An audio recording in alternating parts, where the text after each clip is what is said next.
Like, subscribe, and enjoy the video. That you use your voice to vote. Voting is your voice. So we have so many different issues that have happened in this country. It's really, truly unprecedented time. So I'm looking forward to these conversations. I think you'll be educated as well as entertained, but most importantly, informed. We have morethanavote.org, whenweallvote.org, and fairfight.com. Those resources are imperative as we try to change our future.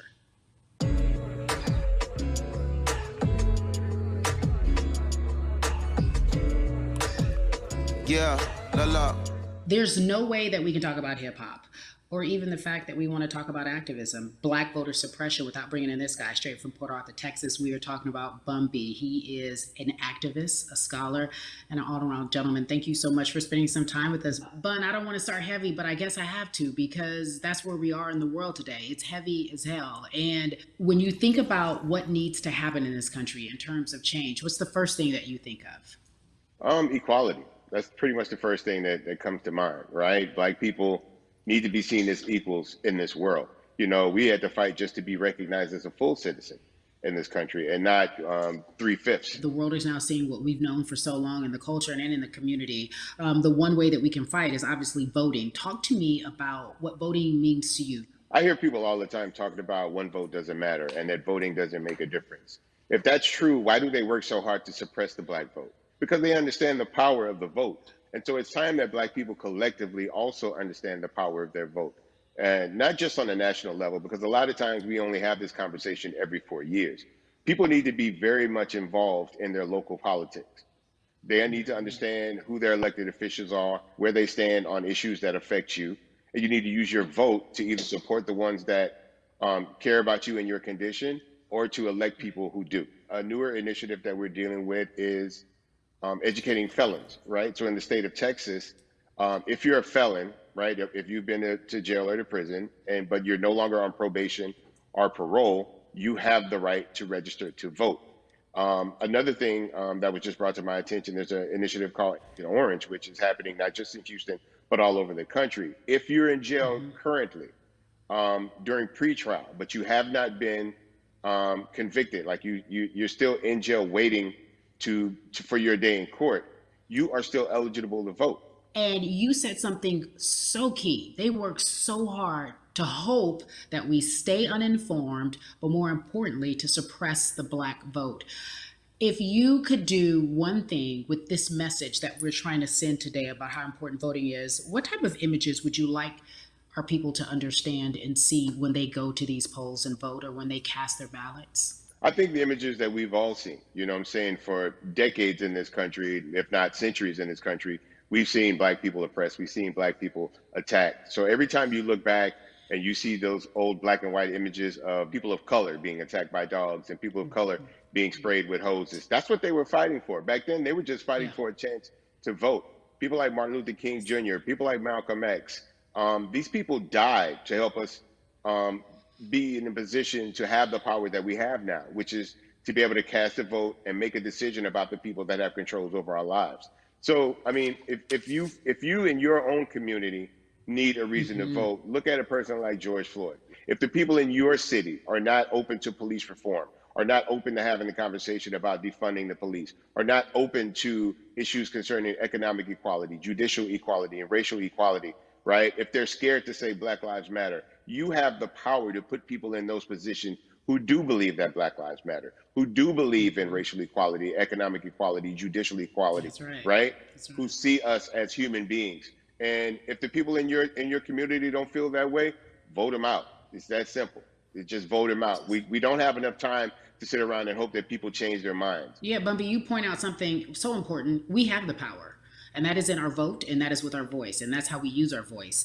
I think of where we are right now. People say this is a particular moment, but it is a movement, not just a moment, it is a movement. Why, in your opinion, was it George Floyd's death? Why was that the chosen brutality for people to say, oh my God, Black people are still oppressed in this country, and it is not fair? I think it's twofold, Carrie. In so many different encounters between people of color and the police, there simply is no proof of what happened in the interaction. And so what happens is in a court of law, it tends to lean towards the policeman's point of view, right? In this case, we saw very clearly what happened. I think the other thing is due to the fact that everyone was at home, basically during this time period in relation to the coronavirus. You couldn't avoid it, right? It was on every television station. It was on every social media platform. Everywhere you turn, you were constantly hit upside the head with this message. You see in the interaction that this man did nothing to deserve what happened. That's right.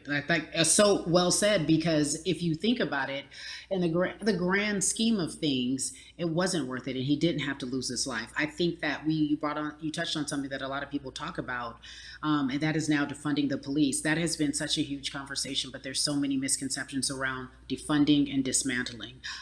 If you will, educate the audience. All right. So most people, when they hear the term defund the police, they tend to think of, oh, they're going to take away our police department. Nothing could be further from the point.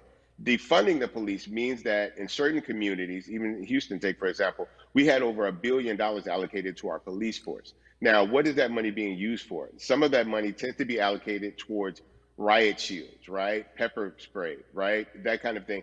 That's only used against the people that fund this budget, right? So why would the people want to supply the police with the means to oppress them? If the police are concerned about the situations in certain communities with a higher crime rate, well, higher crime rates tend to happen in communities where there's not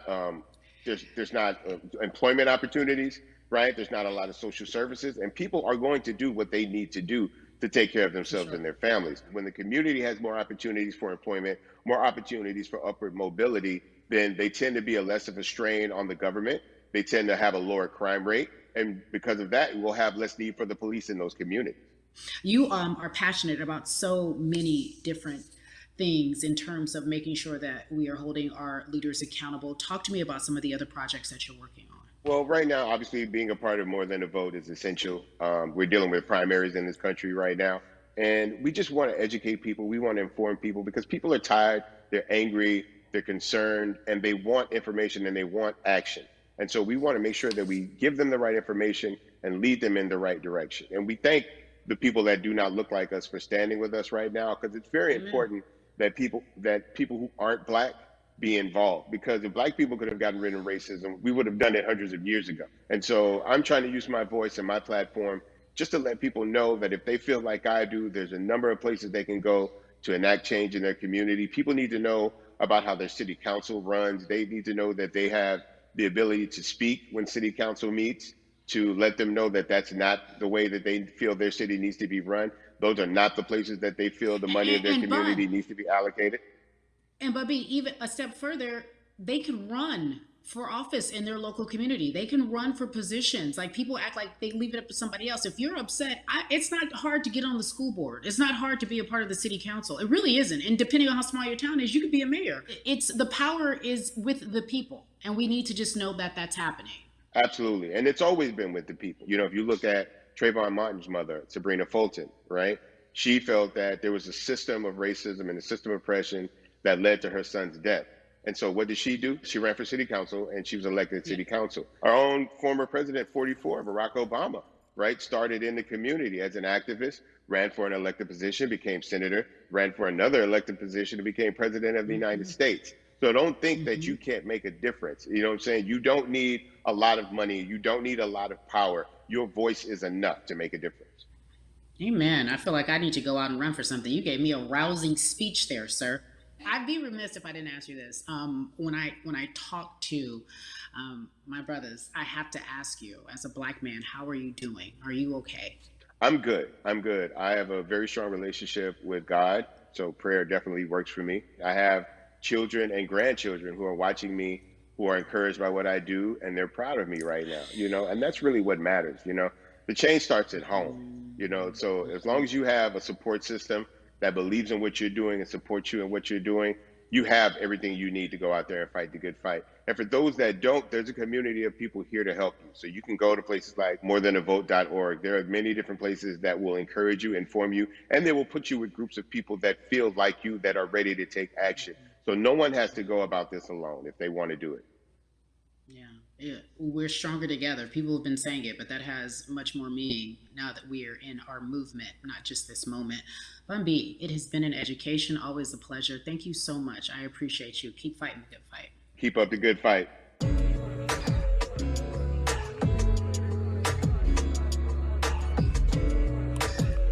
Yeah, la la.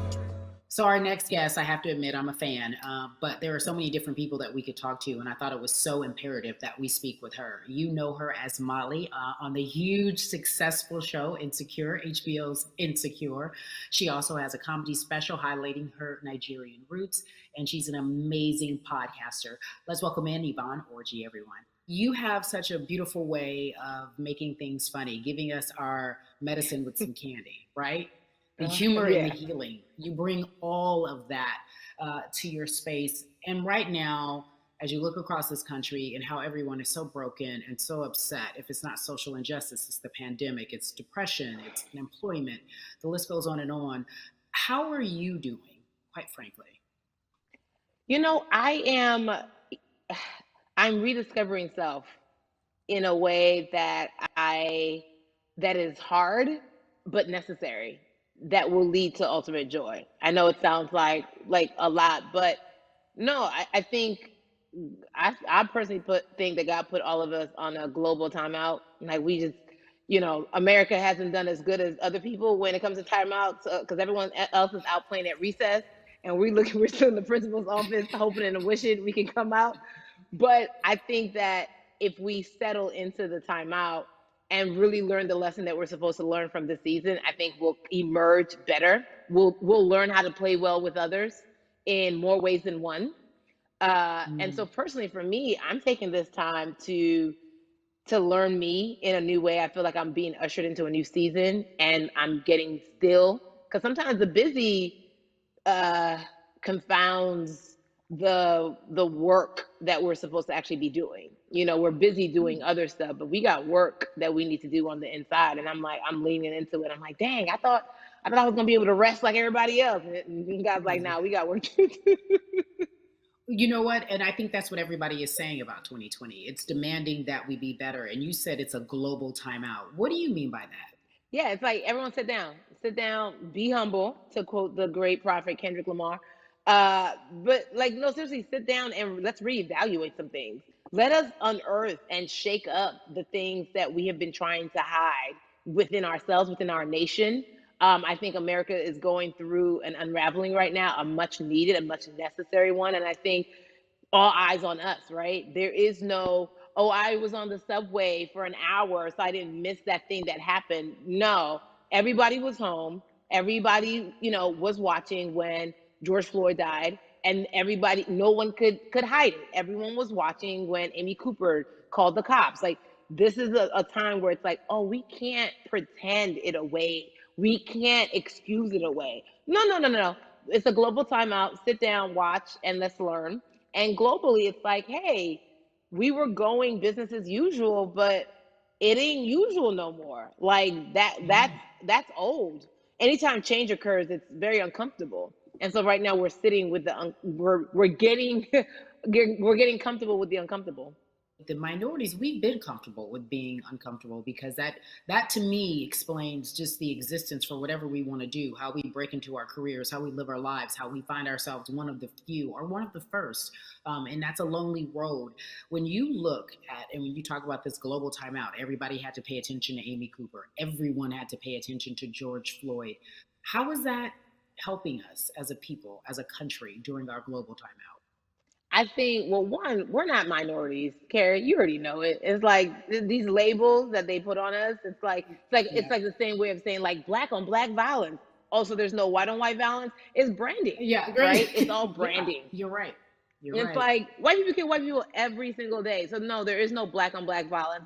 And if you say black on black violence, well then let's brand white on white violence. Like I watch Investigation Discovery. Ain't too many of us been featured. So I just even like, but to answer your question, what does that do? I think what everyone expected is what has happened in the past when the world was still open, right? In that, okay, you had everyone from Trayvon Martin to Castillo to Sandra Bland, you had all of these lives lost, and Black people made some noise. We rioted, we got out in the streets, we started the Black Lives Matter movement, all of those things. And then white people kind of just like, oh, let's get, and then it's just like, Is it over? It's like, and it's now it's just like, oh no, no, no, no, no. This is not about like a band-aid. It's like, yo, we might have to amputate the leg a little bit, but it's all right because we're gonna by amputating the leg, we're gonna save the body. And so I think that's what's happening now. Like America is realizing like, oh, black people aren't just making a little bit of noise. Like the protests are still out. The conversations are still being had. The change is still being demanded. And I think they're seeing, oh, this is not going no way. And no, it's not, because we need systematic change. What a beautiful way to explore what is happening and describe our country. We might have to amputate the leg, but that's to save the body. That's what's happening right now. That's beautiful, Yvonne. And to that end, I have to ask you this, because the way that we do that, we use our voice. And our voice right now in this world, in this country, is our vote. And everyone talks about voting and how important it is, but I feel like more than ever we understand that it's not just about voting every 4 years for the man in office. It's about your local elections. It's about the mayor. It is about the district attorney, the people who have the power to bring charges against police if police brutality is an issue in your community. If you care about your school district, you can run for the school board. I ask this of you, right? Your parents are from Nigeria. You are Nigerian. You talk about that very lovingly. What does voting mean for you? I think voting is power. I remember, I became a naturalized citizen back in the 90s when, because I was still a minor, my mom naturalized, and so we were able to do it under her. And just even that power of like, we are American citizens and all the access that we have by being citizens, one of those accesses and those access to power being voting, it's a big deal. It's a big deal because not only do we have the opportunity to be in this country, but now we can be of the country. We can be of the systems. We can be of the rules. We can be of what it actually affords. But I think going back to your earlier comment about just the setup of systems, I think we are done a disservice, either it's schools or whatever it is. And I'm not putting teachers on blast. I think teachers do a phenomenal job, but for some reason, we do not, and give them all the raises. I know too many parents who are like, this child of mine, I do love them, but hey, where can I drop them off? And I do think that there's a disservice done because, again, when we talk about them, to your point, we talk about every 4 years. It's important to vote for the presidency. We don't realize, like, oh, snap, we actually can vote about like how much our libraries get. It's like small things like that, but they make a big difference. When you think of voter suppression in this country, what does it look like for you? It's the systems. When we talk about voter suppression, we also talk about systematic racism, right? It's all the systems that set up. And we've normalized, okay, maybe your job will give you a half day, or maybe, you'll be able to get this luxury. It shouldn't be a luxury. It should be built into the system. It should be built into the fabric of how we vote. But maybe you'll be able to get this luxury in order to enable you to go vote. Think about everything disenfranchised, marginalized Black person has to endure in a day. So in a day, you need to get to work. If something happens to your car, if something happens to your child care, if something happens to, there's so many factors along the way that can send you into a tailspin as an American. And then you add on as a person of color. If you're just trying to get to vote and you already have to go through all of these hurdles and hoops in your everyday life, imagine the one day when your voice really is supposed to matter the most in this country. But then you also see all the times that you tried to have your voice matter, and then it's been shut down, repressed, told it doesn't matter. And then you're kind of like, what's the point?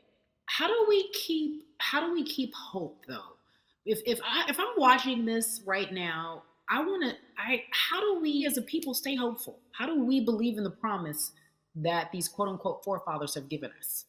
Because have you met Black people? By default, like hope is infused in our DNA. Like, you know what I'm saying? Like if we haven't been broken now through, be it through slavery, through capitalism, give it to me, colonization, through segregation, right. Through, I mean, listen, the history of Black people in this country is, at one point, we were 3/5 the people. Mm-hmm. That was a written law. And look at us now. We are whole. We are Black girl magic. We are Black boy joy. We are, you know what I'm saying? What I think about in terms of giving us hope, right? We're making a lot of people nervous right now, Carrie. We're making a lot of people nervous right now because they're like, dang, we put all these obstacles in their way, and these jokers are resilient. But that should give us hope. That should give us hope that, like, we can't stop, won't stop. I mean, I went to the school of Diddy, you know what I'm saying? Hashtag, Harlem shaking it right now. Can't stop, won't stop. And I think that's our motto. We can't stop voting and we won't stop voting. We can't stop marching and we won't stop marching. We can't stop thriving and we won't stop thriving.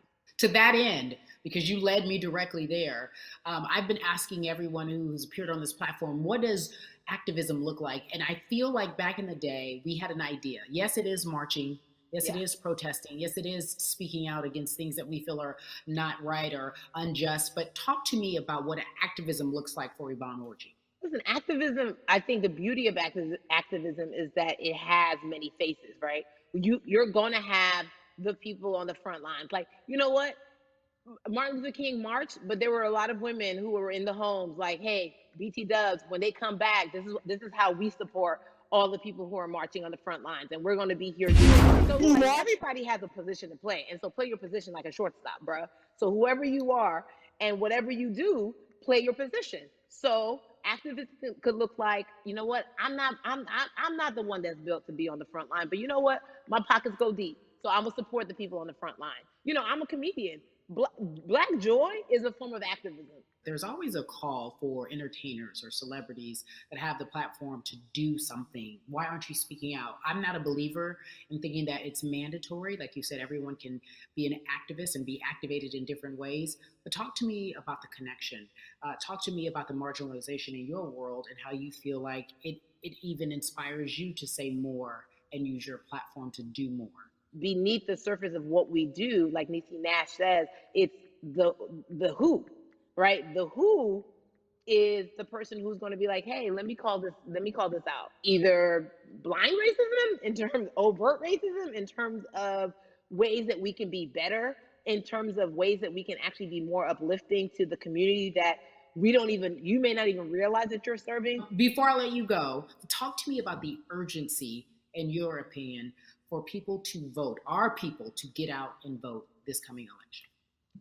Yeah, I mean, guys, if you think you're tired now, I'm telling you right now, we cannot take this sitting down. We can't take this jokingly. I understand that it may be hard to figure out who to vote for,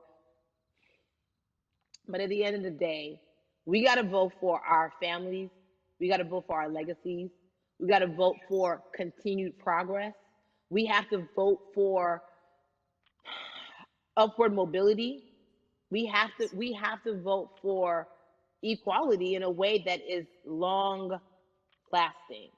And if we succeeded before, we can do it again. You talk about the hope. This is the time. This is not the time to give up. This is not the time to pretend a way that we haven't made progress. We have. There's still much more to be done. And you know what? We might have to get to a point where we pass the baton to our children and our children's children, but we still have work to do now for that generation. Yvonne Orji, you are everything. You are Molly, but you are not Molly, but I love you so much as Molly on HBO's Insecure. You are an amazing podcaster, Jesus and Joloff. Shout out to Lovey. And then we also have movies. Like you, The World, you're a model, a cover model. Also, wait, don't let me forget your hugely successful stand-up comedy special on HBO. Girl, you're doing it all. And I am so grateful. You are truly the dream, not just the American dream. You're the black girl, brown girl, do it all dream, the immigrant dream, everything. You're a beautiful, beautiful soul. I really, really mean that from the bottom of my heart. Yvonne Orji, ladies and gentlemen, nothing but the best and excellence personified. Thank you so much, my friend. I love you so much, Mama. Mwah.